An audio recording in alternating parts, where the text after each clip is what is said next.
welcome back. My name's Alison, the online piano and the online violin tutor. Now today is a requested video from somebody that has asked if I can quickly just go through the genres of music, so Baroque, classical, romantic, that kind of thing, and maybe do a quick analysis or idea of how to interpret some of these pieces on the piano.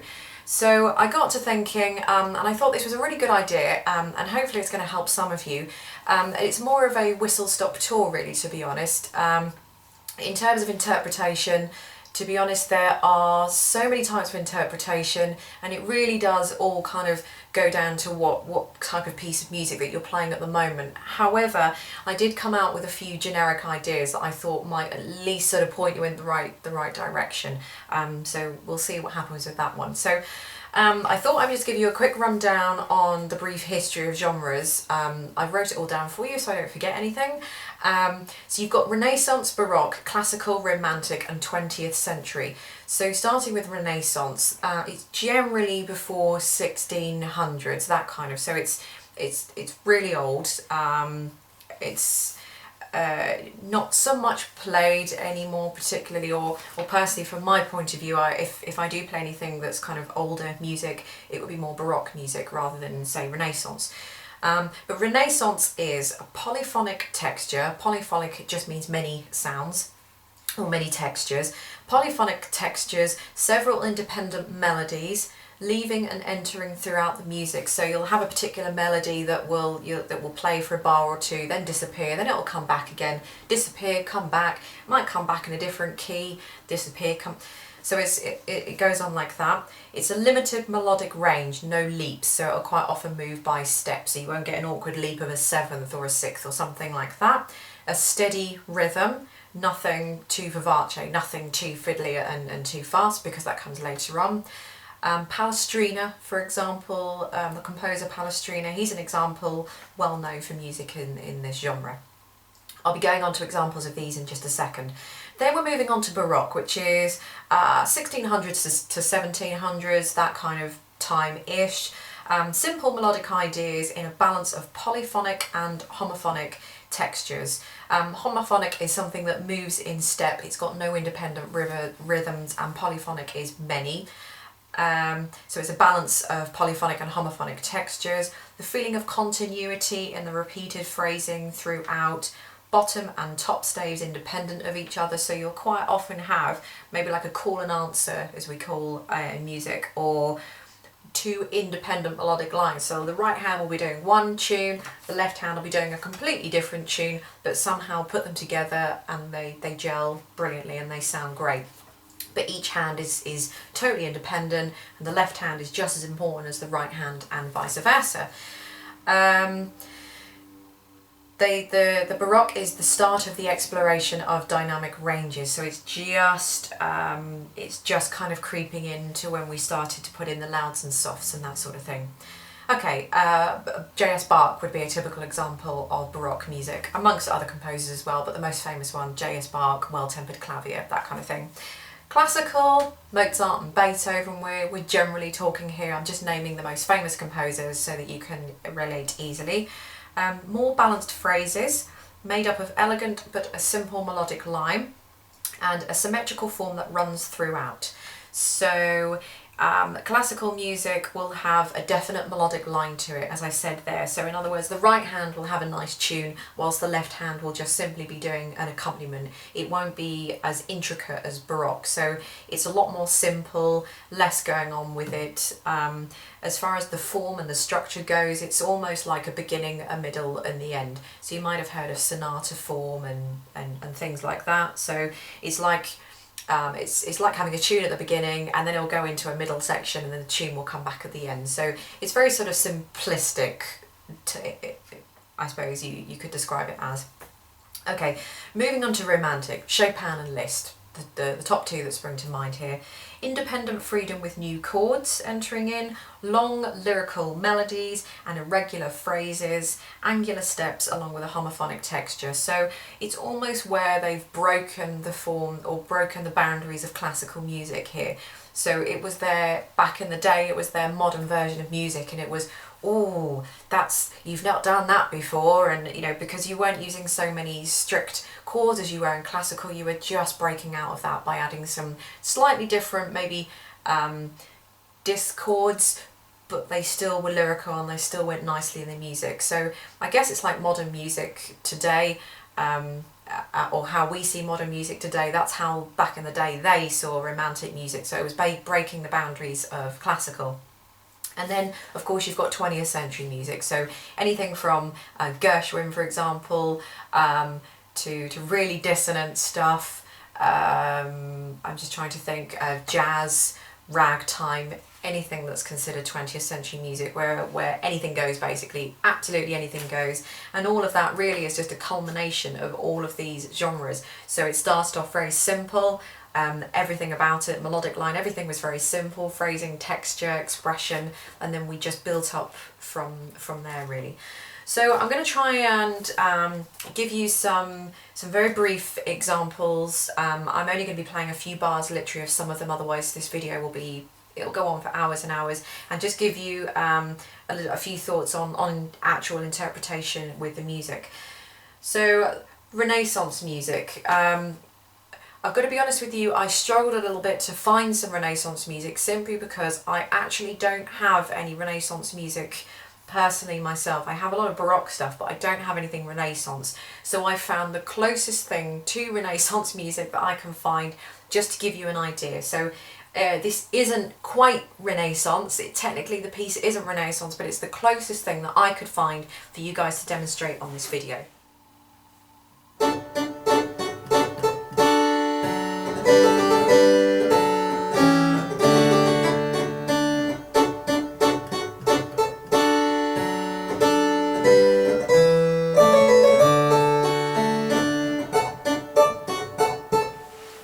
So that's a sort of slightly, not quite Renaissance, but as close to example as I could get for you for that one. Now, with Renaissance music, I would say that absolutely 100% no pedal, no sustain pedal should be used for any of this. It just didn't exist back in the day, and I'm all for authenticity. So it wouldn't have been used.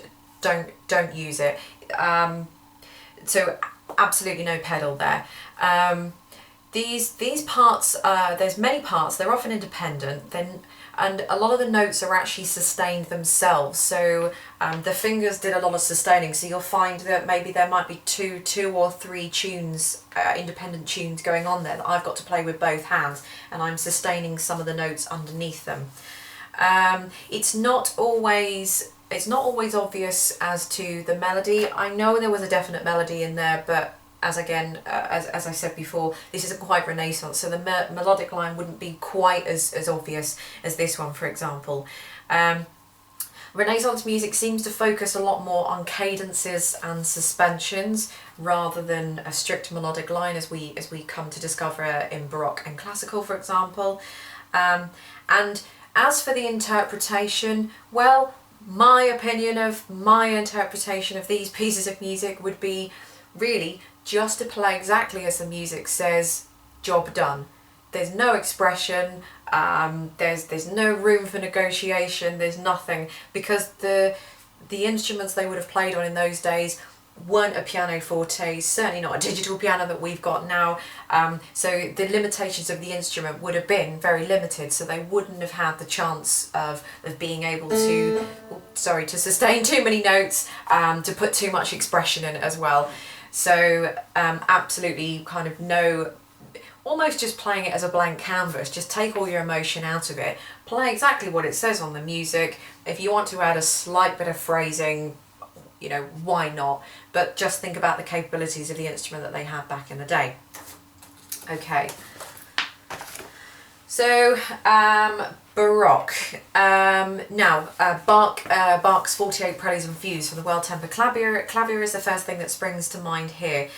There's a little bit more of a melody line going on here, still polyphonic, lots of textures, lots of sounds going on, and there's usually 2 or 3, sometimes 4, I have even seen 5 parts going on at any one time as well, and each of those 5 independent, just imagine them as 5 different instruments, or 5 different violins or 5 different singers all singing a different part interweaving, and you got to try and play that with your fingers. So some of Bach's preludes and fugues are very complicated from that part. I would say the interpretation's same as above, but with little or minimal expression. You might be able to pause slightly at the end of a phrase, but concentrate more on the cadences and the suspensions that you're getting within the music. Again, no pedal. I know it has been heard of that you can use pedal. Sometimes Bach has pieces where you've got a note that's very low down, and then the next semiquaver you've got to be up 2 octaves higher. You can use the pedal just to help reach that note at the bottom, sustain it very quickly until you get up 2 octaves higher. But you're not using the pedals to sustain. You're using the pedal to help you sound that note so that you've got time to reach up to the next one. Otherwise it would sound a bit like you were snatching the note away. That's the only case that you can use pedal. Other than that, get your foot away from the pedal. The Bach wouldn't have used pedal. There's going to be there's too many polyphonic textures, so it's going to sound messy and muddly and blurred and all those things as well. So off the top of my head, a Bach prelude and fugue, for example.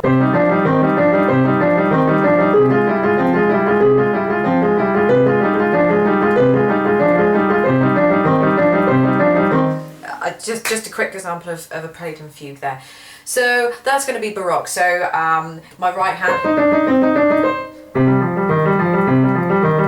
2 independent tunes going on there, come together. Both are just important as each other. And interpretation, again, the complication with Bach, particularly for example, is just getting the notes out, because they are quite difficult to play. But in terms of expression, 0 or very, very little, I would say. So moving on to classical, Mozart, Beethoven, the two that spring to the top of my list anyway. You've got a very clear-cut melodic line going on here. Concentrate on the melody line, I would say. You're probably going to be using some pedal here and there, maybe not always. Maybe in the later classical pieces you might be able to poke in a bit of pedal, but probably not in the early classical pieces of music. I'm just not keen seeing people pedal Mozart and Beethoven. I just don't think it's authentic, and I don't like it because it just becomes too blurred. There may be small instances where you might be using pedal, but my general rule of thumb with especially Mozart and Beethoven would be you use the pedal all the way through, or you don't use the pedal all the way through, and more often than not, no pedal is required. However, the piece I'm going to be playing to you is Fur-Elise by Beethoven, and I am going to be using a bit of pedal with that one because I do think this actually sounds nice. So this would be an example of some classical music.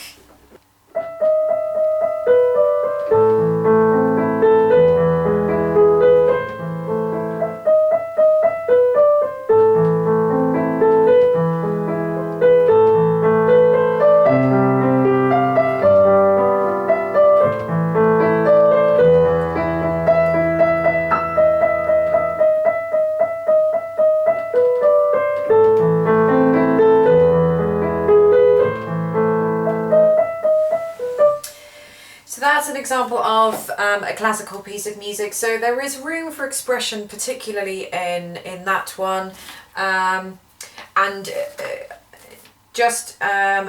you need to be concentrating on the melodic line there, so singing out the melodic line. So in that case you're going to be talking about the balance of the hands. In classical music, the balance of the hands is really important because the left hand is quite often the accompaniment and the right hand is quite often the tune. So you don't want to have the left hand banging out.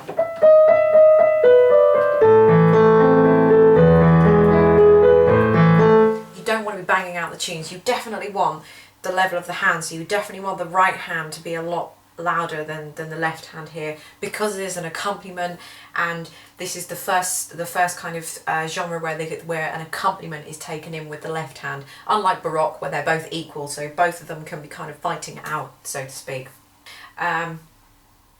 So I'd say you want to be thinking less on the expression side and probably more on the articulation, so staccato, rests, and definitely character as well, especially some of the pieces if you've got big chords. You know, you want to be giving them a little bit of character.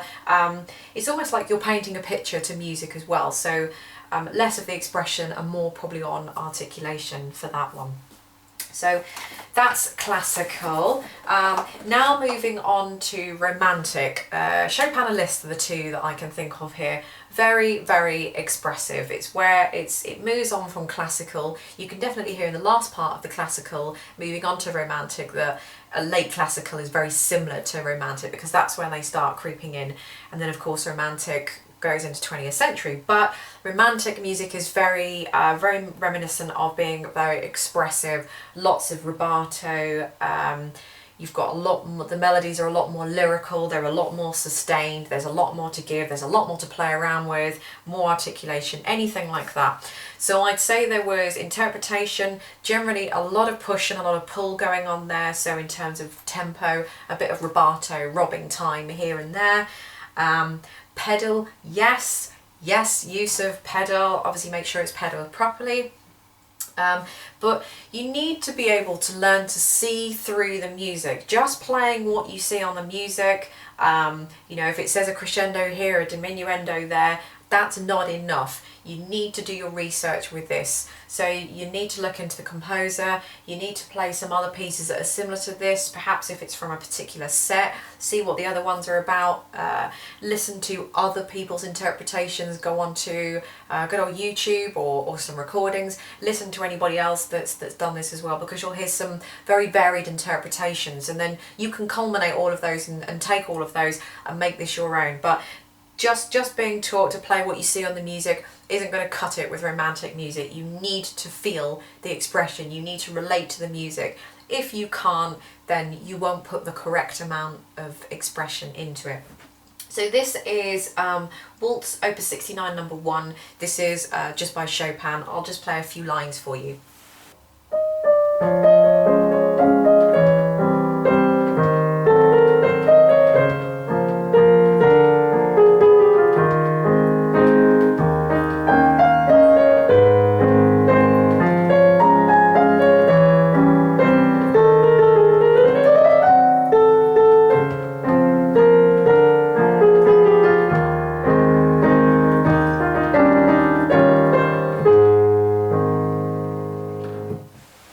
So lots and lots of expression in that piece there, as you might have seen a little bit of that. I did a lot of rubato, so that's where I'm speeding up at times, but then I'm taking it back down again.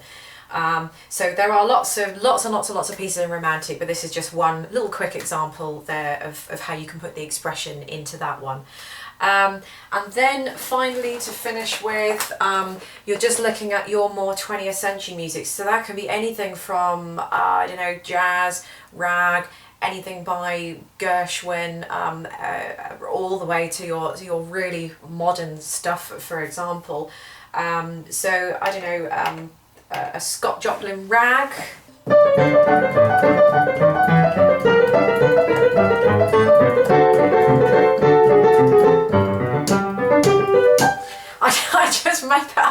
I just made that one up.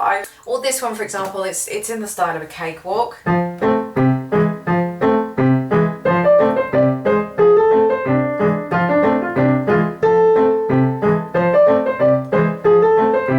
But it's still 20th century music. So as far as interpretation goes with this one, you've definitely got your more modern approach to it. So in other words, anything goes, because it is a culmination of everything through history. Pedal, yes and no, obviously depends on what you're doing. And there, I would say there isn't really any definite interpretation. I mean, yes, sometimes you've got two different melodies going on here, so use what you know from the Baroque, as in the balance of the hands are equal. Then when you have a nice lyrical part with a melodic line, then you want to be playing the right hand louder than the left hand, for example. Just anything goes with this. It really doesn't matter, as long as the piece of music sounds nice and well interpreted. But again, there is, majority of the time, there is no definite interpretation. If you're doing something like a rag, then really just getting the notes out is difficult enough. So once you've got the notes out, or you've got your technical stuff down there, then I mean, you know, that's pretty much it. Just have fun with it. Just make it sound raggy. The last thing you want to do is sound like it's too rehearsed. So you don't want to sound like a classical pianist trying to play something ragtime. So sometimes you've got to adapt to those situations. You've almost just got to forget everything that you've learned classically, just go in for the rag and just get it over, just knock it out as if somebody would be sitting at a pub piano playing. And that's the kind of style that you've got to do. So sometimes you just got to put yourself into the style shoes rather than trying to classically interpret it, because it won't always work with 20th century music. So bearing in mind that all of these are my opinions and my thoughts, so you know, if you guys differ to any of those, that's fine, that's fair enough, but these are my thoughts. You know, this is things that I've picked up and things that I've learned. I hope it's been really helpful to you. It's been more of a whistle-stop tour, unfortunately, rather than looking too much in depth.